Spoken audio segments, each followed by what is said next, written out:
what Kanban is, right? So we've so far understood Agile, how Agile works, the formula for the Agile methodology success.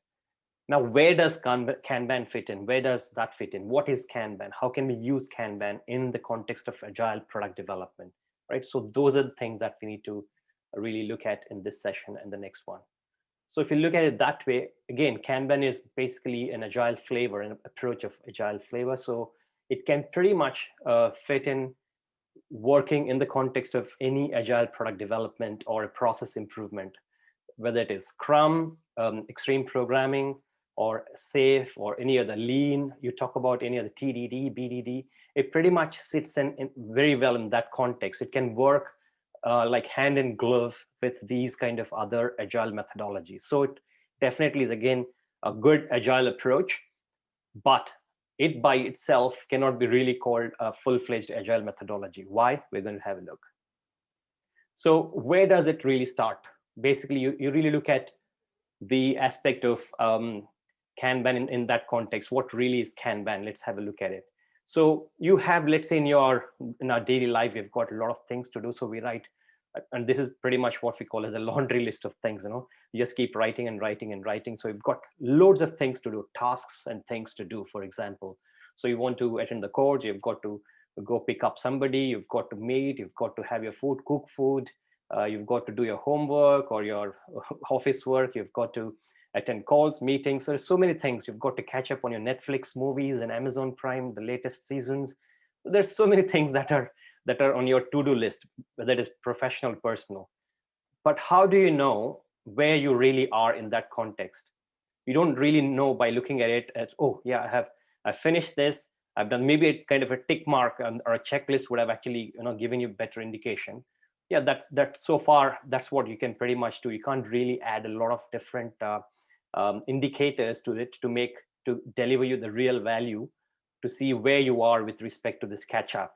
How far have you done out of this 100 tasks, right? And that's where Kanban would really come in. So essentially, Kanban is basically a board. So you can write it on a slate or on a tape or on a piece of paper, on a board, or something that you can actually put on your fridge as a fridge magnet board, whatever it is. It's basically a board to track what we call as cards. So you are moving essentially the cards across different statuses, so to say, the columns. So essentially you split this whole list into, so here you've got just one column and you don't know where it is. Here, what you do is, this is what I still need to do. I have not started these. And then this is the thing that I have started, but I have not completed. So these are the work in progress. I don't know how much time I need to complete these.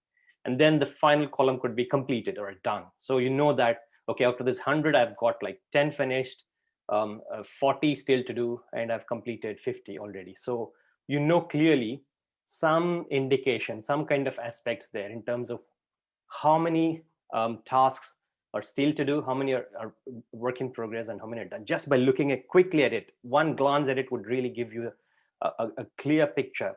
That's the simplicity and the brilliance of a Kanban board. And that is why it is very popular in all the Agile methodologies. This is actually, Kanban is the only tool and approach that could really be used effectively across all the boards. Whether you moved into your offices and for an interview, you would actually see a lot of these teams on the background using physical Kanban boards, or on their computers and laptops using Trello or Jira. All of these have got Kanban boards up. So how does it all started? How did it all start? It basically started in a Toyota car plant back in the 60s, 1960s. Very, very, very, as you know, very old methodology or technique. So which really started with respect to how work moves along in the assembly line. So you could see that in an assembly line of a car plant, so you can actually see that how work could actually be structured. So there are some people who are looking at fitting the screws and nuts of a tire. Other people would be actually fitting the dashboard, and somebody else might be fitting in the glasses to the windows. So work has to continuously, smoothly move on because everybody's waiting for the next one. Whereas here, there is a kind of a waiting time, which is a waste. So you can actually see that there's a lot of defects in the process, there are waiting times, there are problems, there are excess that is being manufactured, there are shortages of manufacturing. Everything is actually kind of clear when they started this Kanban board. And that's where, I mean, it really started. If you really want to understand this whole principle behind Kanban. So it is used to manage the flow of production, the flow of work, and also the materials, right? So that's why we had actually put it as a task in the list, right? So a task could be things as simple as tasks, or it could be things that you would need to do some activity. So the resources as well, you can manage the flow of the resources. And that's why it was used in that context of, I'm not sure how many of you have heard about JIT, just in time. This is a concept in manufacturing which started way back in the 70s with the Deming and also all the quality, total quality management and Kaizen, continuous improvement in that context. So they wanted to produce just in time. They don't want to actually have loads of inventory lying in the backyard, waste, because nobody's picking up. So previously, to till that point, they were making like thousands of glass panes and millions of the car knobs, handle knobs. They were actually making and putting in the inventory, which is occupying loads of space, and that was there for months and months till it gets picked up, because that's all waste. It's not moving. So with that, if you compare that to the current situation where you've got Amazon, for example, which is the world's biggest distributor and retailer in the world. It's the most profitable, perhaps even in size and market value.